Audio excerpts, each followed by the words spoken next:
Hello, Jumbo. Salam alaikum. Namaste. Here we are again. Welcome to Ammijaan's kitchen. And today we're going to talk about spices. A little bit about what spices mean to me. So we'll start with a little array first of names and what they mean. And then I'll kind of explain in how I use these different spices.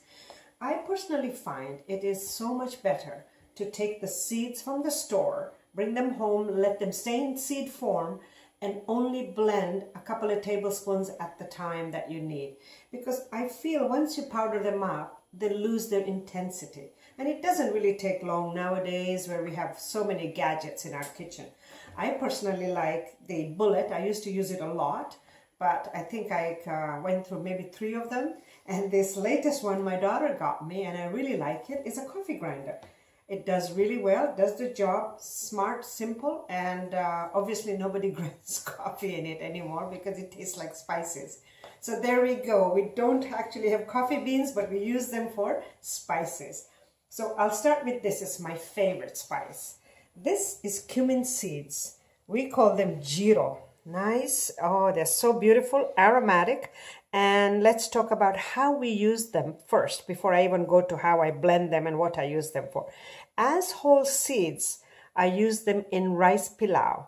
And pilau is a rice that you make which is flavored with spices, garlic, ginger, meat broth, chicken broth, or just vegetable and vegetable broth. And then we make a rice dish with it, which we will cover one of these days. So that's jeera or cumin.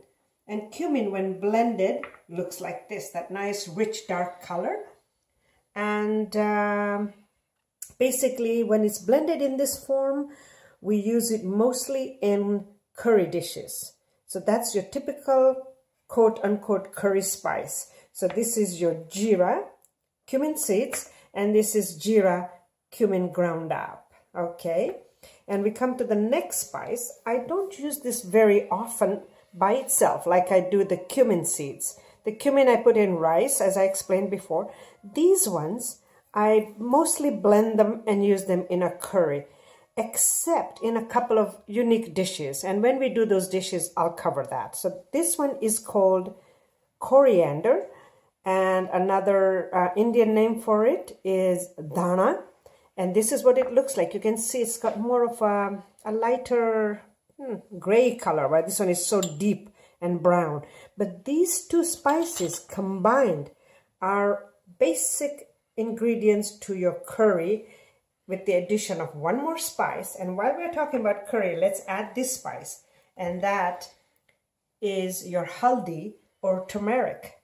This is that yellow color that you find in curries. So these 3 could actually qualify as a curry spice. So we have, in Indian, we would call them dana, jiro, and haldi. And these are your 3 spices. You could actually call them a curry spice together. Okay, so that's that.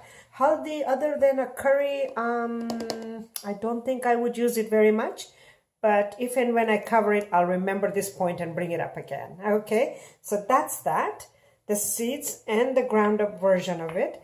And now let's take it a little bit away from these 2 and move just to these seeds. So going back again to that rice I was talking about, when I make that rice, I would use cumin, and we'll start introduce another spice now. These pods, beautiful, fragrant pods, are cardamom. They are very, very fragrant, and if you crack them open, they have little black seeds in them. And they're so precious that I actually even throw the entire shell in my blender, and it all blends nicely. I don't know if you can see that. Let me see. Can you see that? There. And they are so fragrant. We use them in sweets as well, but we won't go to sweets right now. We'll keep it going to the rice spice. So there we are. Cardamom. The cumin I already talked about. Black pepper. This is probably a more popular and common spice. Everybody knows black peppers. And even these, you know, when I use black pepper, I prefer those nice little mills that you get and grind them as I need it. And I'm sure you'll all agree, it's so much better than buying a big container of it ground up in the store. So that's black pepper. We're still talking about that rice. And we are introducing cinnamon sticks. You all know cinnamon. It's a beautiful fragrant spice. And now we'll add one more for that rice, and that's cloves. So I'm just going to get these out of the way since we've talked about these. And let's bring all these in for our rice spice. So we have cloves, black peppers, cardamom pods, cinnamon, and cumin seeds, jeera. So this is our typical Indian pilau rice, where we start with a nice size dollop of butter or ghee, or sometimes I even mix the two, you know, a little bit of olive oil and a little bit of ghee, and then we roast the spice just a little bit, throw the onion in when it's just about transparent, and then we take it from there and make rice. But we won't go there now. We'll come back to spices, otherwise I'll never come back. So there we are. So those are these spices. Now let's take it a little bit further. We're going to pull these spices out of that little spot, leave these two alone, and come to these ones. You see this beautiful powder that you see? Nice dark, and oh my goodness, it is so fragrant. This is what we call Garam Masala. Garam Masala is a strong, it literally means in Indian, Garam means hot and Masala means a blend. Anything that says masala means it's a blend of spices. So this is Garam Masala. We'll come back to how we use them, but it is a combination of, I forgot this one. So we have cloves, black pepper, cardamom, and what did I miss? Cloves, black pepper, cardamom, and cinnamon. And these make Garam Masala. Now Garam Masala, for a quick reference, where you would have tasted and enjoyed that nice flavor is butter chicken. The masala in butter chicken is basically Garam Masala in a blended form, not in a whole form. And another dish would be when you're making a nice rich meat sauce. At the very end, we always sprinkle Garam Masala. It's like an end spice, kind of like, what else do we do that we put an end spice in it? I guess how do you call it? Cilantro or parsley. You know, if you're making something, a French dish, you would finish it up with that nice parsley. Well, this would be the end of a typical Indian beef dish, Garam Masala. So we've talked about that. Now we're going to move those out of the way, and we come to, let's see, this one everybody knows. It's chili, red chili powder. And again, it's used to enhance a curry, a sauce, a rice for heat, you know. But again, these Garam Masala ones also produce a lot of heat. So you kind of have to know the balance when you're cooking with them. So this is just chili. And now we come to my absolute favorite, and that's a seed. These are black mustard seeds. Unlike the white mustard seeds that you get and use, these are black mustard seeds, and they are used to infuse a vegetable dish. They're only used to be tempered slightly in hot oil. As soon as they start popping, you add that water and soften them up. And I think we did this already in our one recipe that we have, a video that's already out, and that's our chickpea. And I forgot to put my few leaves out to show you my curry leaves. You have, however, seen them on my video, so feel free to reference that one. And those are curry leaves that we added with black mustard seeds, and they together combined make that very beautiful, flavorful aroma for vegetable dishes.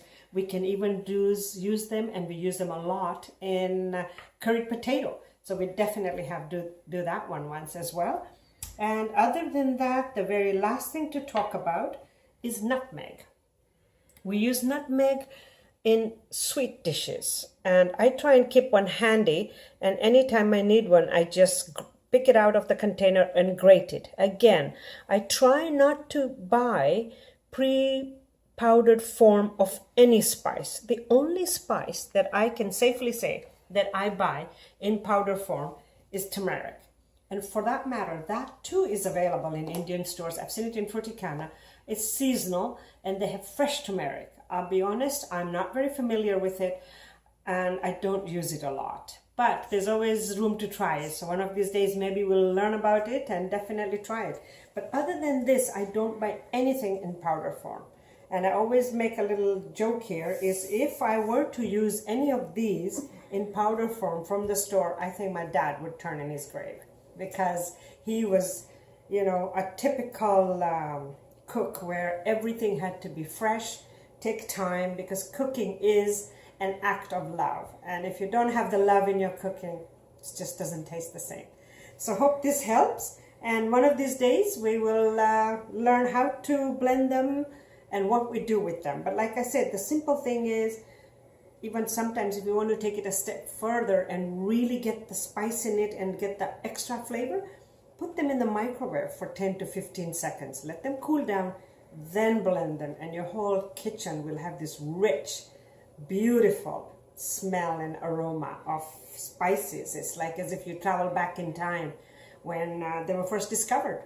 So there we go. It was a spice section today at Ammijaan's Kitchen, and thank you so much for joining me.